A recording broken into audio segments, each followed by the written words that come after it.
Hey guys, welcome to Ice Gaming. இன்னைக்கு வீடியோவில் நம்ம என்ன பார்க்க போகிறோம்னு பார்த்துட்டிங்கன்னா, உங்களுக்கு எஃப்எஃப்ல ஒன் டாப்பே அடிக்க வர மாட்டேங்குதுன்னா இந்த வீடியோ பார்க்குங்க. மறக்காம நம்ம சேனலை சப்ஸ்கிரைப் போட்டுக்கோங்க. வீடியோக்குள்ளே போகலாமா?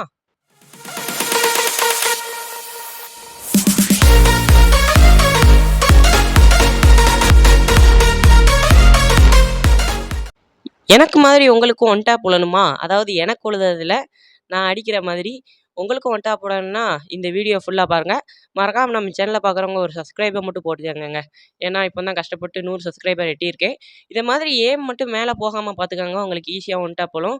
நீங்கள் எனிமியோடைய மூவ்மெண்ட்டை மட்டும் அப்படியே கேட்ச் பண்ணிக்கிட்டே இருங்க. அதுக்கடுத்து சென்சிட்டிவும் பட்டன் சைஸும் சொல்கிறேன், ஈஸியாக இருக்கும். இதை மாதிரி ஏம் போச்சுன்னா என்ன மாதிரி மேலே ஏம் போயிடுச்சுன்னு வச்சுக்கோங்க, திடீர்னு நம்ம அடித்தாலும் அடிச்சிருவான். உட்காந்துருந்தேன், அதனால ஹெட்டு டக்குன்னு விழுந்துருச்சு. பார்த்தீங்களா? அவனு உட்காந்துருந்தா ஹெட்டு டக்குன்னு விழுந்துருச்சு. MP40 வச்சு அழுத்திக்கிட்டு இருக்காங்க பைத்தியக்காரப்பன். டேய் விட மாட்டேன்டா, நான் எவ்வளோ பெரிய ஆள்னு தெரியாமல் ஏம்லேயே அழுத்திக்கிட்டு இருக்கியா? நீங்கள் மட்டும் இல்லை, குளோவால் ஸ்பீடையும் நீங்கள் கணக்கு பண்ணணும். குளோவால் ஸ்பீடை எப்படி டக்கு டக்குன்னு போடுறீங்கிறது முக்கியம் தான். உட்பேக்கர் ஒன் டாப் அடிக்கணும்னா உட்காந்துட்டு ஒன் டாப் அடிக்கிறது ரொம்ப இது நல்லதுங்க. ஏன்னா ஈஸியாக விழுவும் ஒன் டாப்பு.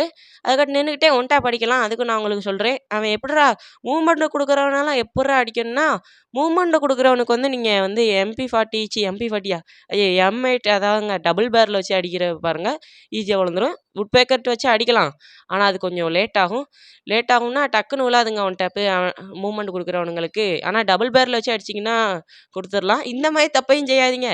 நான் இப்போ இந்த இடத்துல அவனை அடைச்சி போட்டே நினச்சேன். ஆனால் எனக்கு அவனை அறியாமலே எனக்கே ஹெட்ஷாட் விழுந்துரும் பாருங்கள். அவ்வளோதான், விழுந்துருச்சா? இப்போ நான் டக்குன்னு க்ளோவால் போட்டேங்க, இல்லைன்னா நம்மளுக்கு பாடையை கட்டினாலும் கட்டிடுவான்.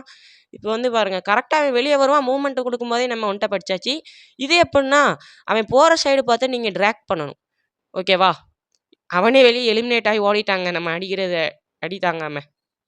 இதே மாதிரி நீங்களும் ஒன் டாப் அடிக்கணும்னா வீடியோ ஃபுல்லாக பாருங்கள். மட்டுமில்ல, நம்ம இப்போ தான் 100 சப்ஸ்கிரைபர் எட்டியிருக்கோம் கஷ்டப்பட்டு. 1 வருஷம் கழிச்சிங்க கஷ்டப்பட்டு மிதி வாங்கி அடி வாங்கி பல நாட்கள் ஆகி கஷ்டப்பட்டு ஒரு 100 சப்ஸ்கிரைபர் எட்டியிருக்கோம். ஓகேவா? அதனால் சொல்கிறேன். இப்போ பேசிக்கில் நமக்கு ஒன்றும் தேவையில்ல. சென்சிட்டிவிட்டியில் போனீங்கன்னு வச்சுக்கோங்களேன், நீங்கள் ஜெனரல் 140 வச்சுக்கோங்க. அதே மாதிரி ரெட் டாட் நீங்கள் ரொம்பலாம் கூட்ட வேண்டாம். 190 ரொம்ப குறைக்க வேண்டாம்னு சொல்லணும். 192 வச்சா போதும். மட்டும் இல்லை, ஏம் ப்ரீசியேஷன் ஒன்று இருக்கும். அதில் பார்த்தீங்கன்னா, நீங்கள் ப்ரீசியஸ் ஆன் ஸ்கோப் வைக்காதீங்க தயவு செஞ்சு. டிஃபால்ட்டே வைங்க. ஏன்னா ப்ரீசியஸ் ஆன் ஸ்கோப் அவ்வளோவா யூஸ் ஆகாது. ஆனால் ஒரு சில பேர் அதில் ஆடிவிங்க. ஆனால் டிஃபால்ட் வைங்க, அதுவே போதும். அதுக்கடுத்து பட்டன் சைஸ் வேறு ஒன்றும் இல்லை, 40 வைங்க, அதுவே போதும். அதுக்கு மேலே வச்சிங்கன்னா அழுத்தி பிடிக்கு தான் ஹெட்ஷாட் விழும். அழுத்தி பிடிக்கு 40 ஹெட்ஷாட் விழுங்க.